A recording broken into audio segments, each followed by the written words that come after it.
What's the deal with meaning, anyway?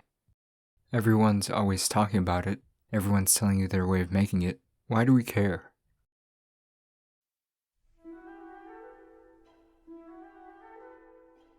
For the vast majority of life, you kind of live on autopilot with no particular set-in-stone direction in mind. There are shockingly few days which are at all memorable in one's life, so what's the point of making the best out of something you'll never appreciate?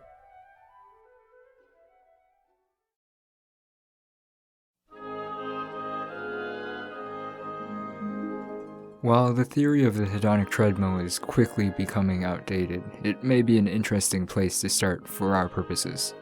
In its essence, the hedonic treadmill states that humans may, for short periods, be extremely happy or extremely sad, but always return to somewhere in the middle and stay there for extended periods. You feel great, you feel not so great, but overwhelmingly you feel okay. The hedonic set point is this middle point which one returns to. It may be particularly high or particularly low based on a multitude of factors, including genetics and mental stability. Remember, a surprising amount of our personality is determined genetically. Our propensity for depression, our natural fears, our sociality, our instinct.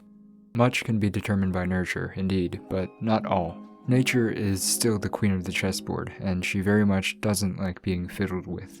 Research suggests that you don't have many opportunities to change your hedonic set point during life.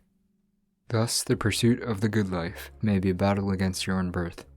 And so it can be said that no matter if you set out to live a very meaningful life or not, you may be doing so in vain.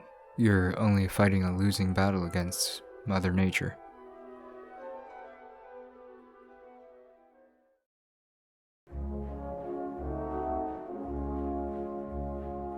We can all think of one way in which we live unconsciously. I made a whole video about it.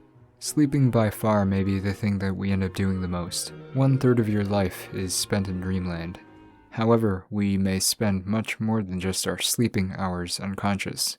For example, a 2013 study conducted at the Sorbonne Institute in France suggests that 87% of people, an overwhelming majority, yes, I caught you. You were unconsciously listening to me talk, not really absorbing my words, but just sitting there looking at your screen. You will spend most of your life like this, willingly or otherwise, not absorbing details, but simply observing them, letting them in one ear, not the other, because the human brain, for all its shining glories and great ideas, is incessantly lazy. It wants to conserve energy at all times, resulting in your waking unconsciousness. Sitting through class while brain dead is much easier than sitting through class normally, so what do our efficient brains do but that? It's scary how you live so much of your life not even realizing that you've been living so much of your life.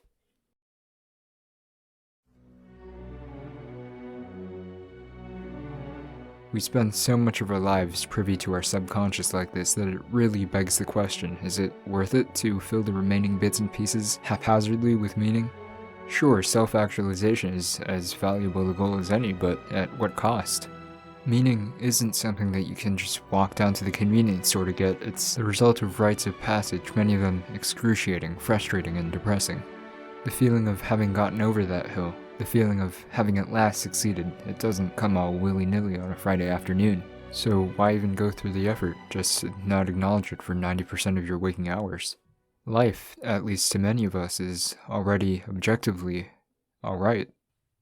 Enjoy the little things, right? There's so much more to life than capital M meaning. There's Labradors and ice cream and gardening, jelly on toast and good books galore, snowball fights and pretend YouTubers. There's so much more to life that's just readily available. So many good things that you can find in the convenience store, the simple pleasures of living, cheap thrills, the innate value of life on this earth, the simple fact of existence, the je ne sais quoi of your own mindfulness. That's worth something, and it's a much kinder mistress than whatever meaning we can scramble up in 80 short years. Why even try when it's all been done before, when you're all but late to the party, when it seems entirely too difficult? You are not one of them, the ones who are good at this whole thing. Don't even try doing something cool or experimental or, God forbid, unique. Creative pursuits, career goals, great expectations, hopeless romanticism? Forget it. Leave them at the door, please, and forget they ever existed. It's much safer inside the lines anyway. This is our Eden, our beautiful, blissful Eden, where we know what's good and nothing ever hurts. Where nothing ever hurts, where nothing ever hurts.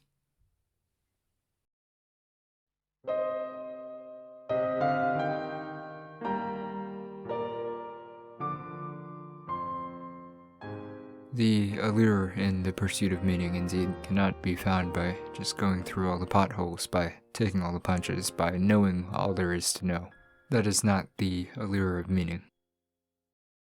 To have come out of the forest one day and to have known, perhaps only for a split second, that it was alright, that you were alright. That is the end goal, because for as many Labradors and as many ice cream cones as we've got on planet Earth, we've got 10 chronic diseases, 100 heated arguments, 1,000 civil wars. For all that is good, there is bad that we feel every day. There are questions with no answer and many more answers that don't make a lick of sense to us. We get old and we die. We do things out of malice, spite, and pride, and we end things regretfully. To have taken these punches from existence is not enough. To have persisted and overcome, to have lost an arm and an eye, and yet to have received vision and gained strength. To have said to existence, I am the master of my own destiny. To have scratched out every answer and written your own in ink and tears and blood. That is what we know is good. We do not currently have the answers, but this does not mean that we will never have the answers. There were countless, well-regarded professional people who doubted the existence of powered flight. To quote the New York Times, life is short, and inventors are capable of services to humanity incomparably greater than can be expected from trying to fly.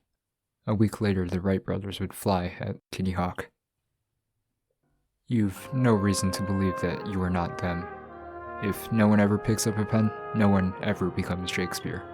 But if even a small fraction of this 7 billion of us realize those goals, they will be our Shakespeares and Maya Angelou's, our Einsteins and Curies, our Kurosawas and Scorseses and Hitchcocks, our peacemakers, our noble adventurers, our great figures of bronze, the breakers of boundaries, the testers of our faith. I'll leave you with a great quote from a movie of my childhood.